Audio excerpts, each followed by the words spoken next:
Good morning বাইডি বন্ডিরা, welcome back বাগেরহাটের বাঘিনী blogs. তোমরা সকল কিরাম আছো বাইডি বন্ডিরা? আশা করি সকলে ভালো আছো। আমি তোমাকে দিদি ভালো আছি। আমি আজকে আবারই তোমাকে সঙ্গে নতুন আর একটা ব্লগ নিয়ে হাজির হয়ে গেছি। আশা করি ব্লগটা তোমাকে ভালো লাগবে। সকাল 6টা বাজে 10 মিনিট বা 20 মিনিট বাকি রয়েছে, সেই সময় উঠে গেছি। উঠে যেয়ে বিছানাগুলো গোছগাছ করে উঠে রেখে কাজ শুরু করে দিচ্ছি তাড়াতাড়ি, কারণ আজকে একটু ঘরের থেকে বেরোনোর আছে। যেদিনকে ঘরের থেকে মনে করি যে বাইরে বেরোতে হবে, সেদিনকে কাজগুলো সকাল সকাল উঠেই সবগুলো শেষ করার চেষ্টা করি। কয়েকজন দিদিরা ওই ইন্ডিয়ান একটা মেডিকেল ভিসার ব্লগ বানাইছিলাম, সেই মেডিকেল ভিসার ব্লগটা দেখে জিজ্ঞেস করছিলেন মেসেঞ্জারে যে আমি কেন মেডিকেল ভিসা করে করে নিছি, কী সমস্যার জন্যে।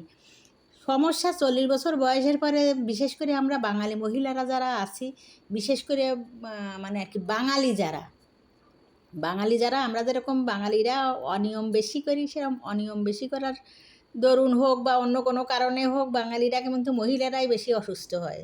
চলিশুদ্ধ হয়ে গেলেই নানান ধরনের সমস্যা, নানান ধরনের জটিলতা তাকে সবার মধ্যেই বিদ্যমান থাকে। তার মধ্যে বিশেষ করে ওই মহিলারা বেশি।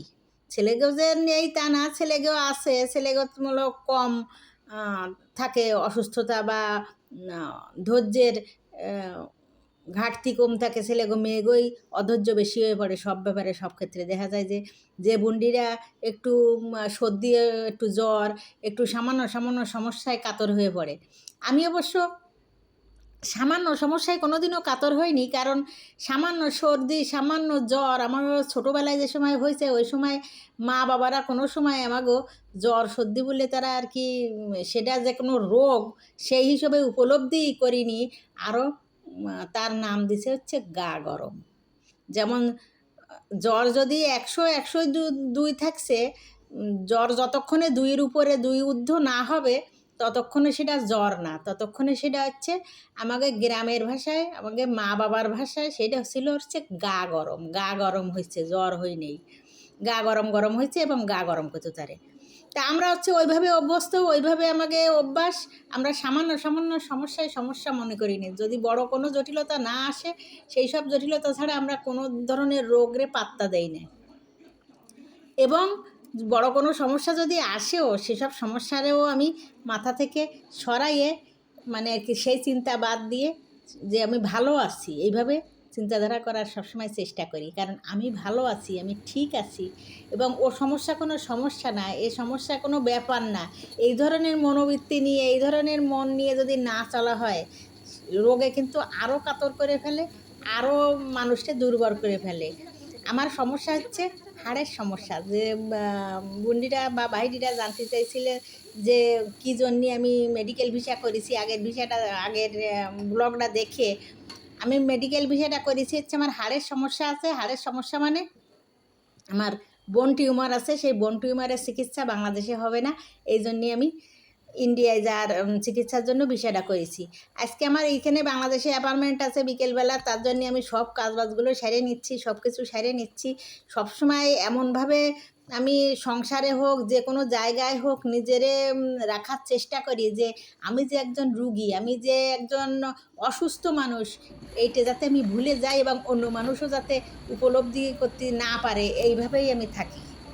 সমস্যা যত বড়ই হোক না কেন, উপরওয়ালা যারে যতটা টাইম দিয়ে পৃথিবীতে পাঠাইছেন, সে ততটাই পৃথিবীতে বাঁচবে, তার একদিন বেশিও না কমও না।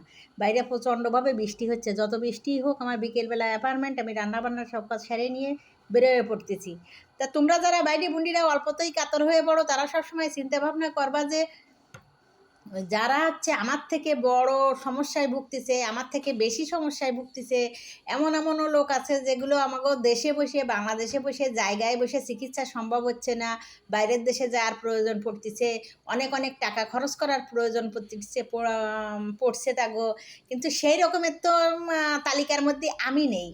এইভাবে চিন্তাভাবনা যদি করো তোমরা, সামান্য সামান্য সমস্যায় তাহলে আর অত কাতর হয়ে পড়বা না, অত দুর্বল হয়ে পড়বা না। আমি বেরোয় পড়েছি বাইরে, যতই ঝুপঝুপে বৃষ্টি হোক, সিএনজি নিয়ে, সিএনজির ভিতরে জল ছিটে আসছে, তারপরেও আমি একটু ফাঁকা করে উপরে এক সাইডটা রাখছি, এই জন্য প্রচণ্ড গরম। সিএনজিতে তো আর এসি নেই, প্রাইভেট কারে যেমন এসি ছেড়ে বসে থাকা যায়, সিএনজিতে আর এসি ছেড়ে বসে থাকা যায় না। আমি ওই প্রচণ্ড গরমে ওই জন্য এক সাইডটাও তুলে দিয়ে নিচ্ছি, আর তোমাকে একটু দেখানোর চেষ্টা করতেছি যে বাইরে দেখো কীরকম সাদা সাদা হয়ে রয়েছে, বৃষ্টি পড়তেছে।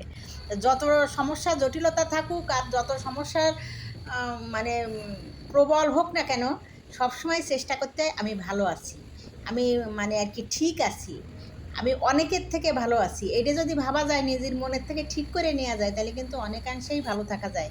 যে কোনো মানুষ যে কোনো পরিস্থিতিতে। আমি চলে আসছি গ্রিন রোডে, আমার যে জায়গায় অ্যাপার্টমেন্ট, আমার অ্যাপার্টমেন্ট হচ্ছে কৃষ্ণ ডাক্তারের কাছে, ওই পিজির হেড যিনি তিনি। তাই আজকের ব্লগ এই পর্যন্ত, তোমরা সবাই ভালো থাকো।